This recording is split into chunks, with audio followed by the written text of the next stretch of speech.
So first, the first repatriation flights returned home now. The government, do you think it's starting to get a grip on things? I'm afraid that the government is not yet getting a grip on things. While it is good that repatriation flights are happening, the real issue is that our bases are not getting the protection that they need. We have put British bases in other people's countries. We have British service personnel there, and the government is all over the place. The Deputy Prime Minister has changed the policy this morning about what they're doing to what I asked them to do. I think that they are quite confused at the moment. Last night, the Defence Secretary John Healey refused to rule out UK offensive action. Is this a signal that they're starting to shift in position? I think the Defence Secretary is indicating that the position I asked the Prime Minister on Wednesday was correct, that we do need to take some offensive action to protect our service personnel.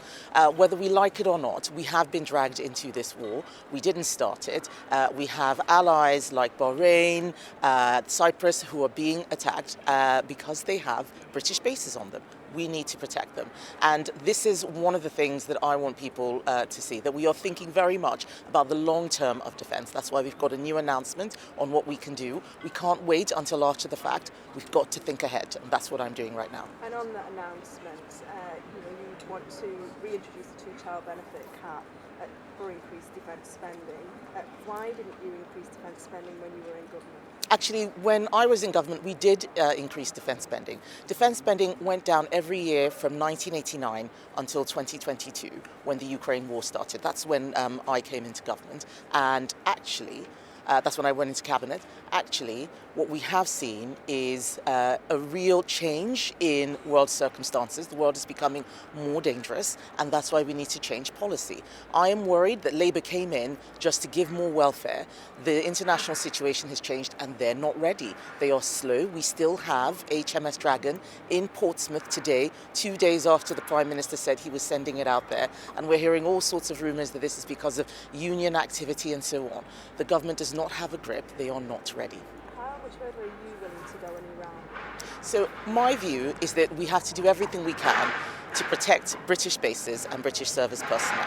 If people are shooting missiles at them, we should take out the missile launch capability, not just try and stop the missiles. It is not enough to catch the arrows. You want to stop the archer as well. That's what I want to do. That's what I'm asking the government to do. Is that not risking an escalation? The escalation is the firing of missiles on British bases when we weren't involved in this in the first place. I want to see a de-escalation, but sometimes we have to take difficult decisions. We need to do the right thing, the tough thing, not the easy thing. The government is burying its head in the sand. I want them to get a grip. I don't know if you've seen it, but the White House has been tweeted edited videos of Hollywood films and attacks in Iran. Do you think it's appropriate for the White House to be doing those kind of tweets? Well, the current White House is very theatrical.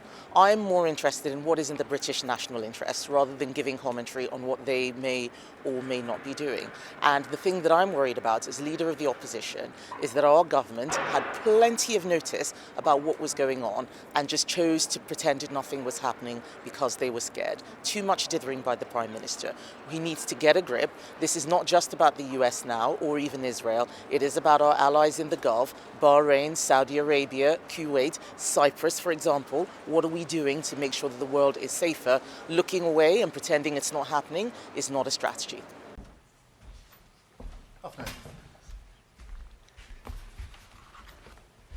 This morning I chaired another COBRA meeting as we continue to coordinate our response to the situation in Iran and the Middle East. I know that people are worried sick about their family and friends who are caught up in this, about the impact on our lives and our economy, and about the potential for even greater escalation.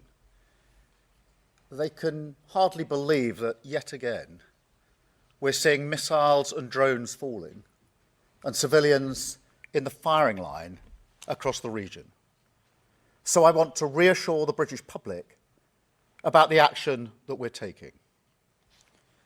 While the region has been plunged into chaos, my focus is providing calm, level-headed leadership in the national interest. Our number one priority is protecting our people, And that's why, long before the US and Israeli action last weekend, we had already deployed additional military capabilities to the region to defend our interests. And I want to pay tribute to our brilliant armed forces. Throughout January and February, we were moving defensive assets to Cyprus and Qatar. Fighter jets, air defence missiles, advanced radar, and systems to take down drones, to ensure we were in a heightened state of readiness in advance of any conflict beginning.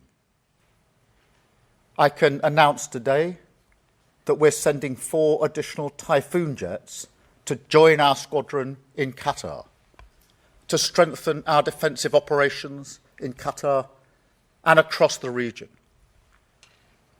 Wildcat helicopters with anti-drone capabilities are arriving in Cyprus tomorrow. The Defence Secretary is on the ground in Cyprus right now, coordinating our work and mentoring our brave servicemen and women. We're deploying HMS Dragon to the Mediterranean. And we have allowed the US to use British bases to conduct defensive operations to take out Iranian missiles before they're fired at our people and our allies. We will maintain this shield over British people in the region and our allies. We are working to strengthen it every day. And we're working as fast as possible to get our people out.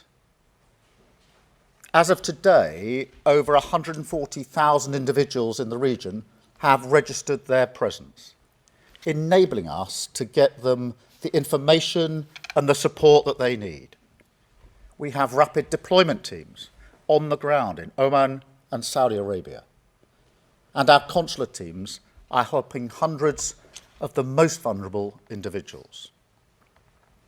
Despite airspace closures, we're working around the clock with airlines, travel companies, and governments to open safe routes home.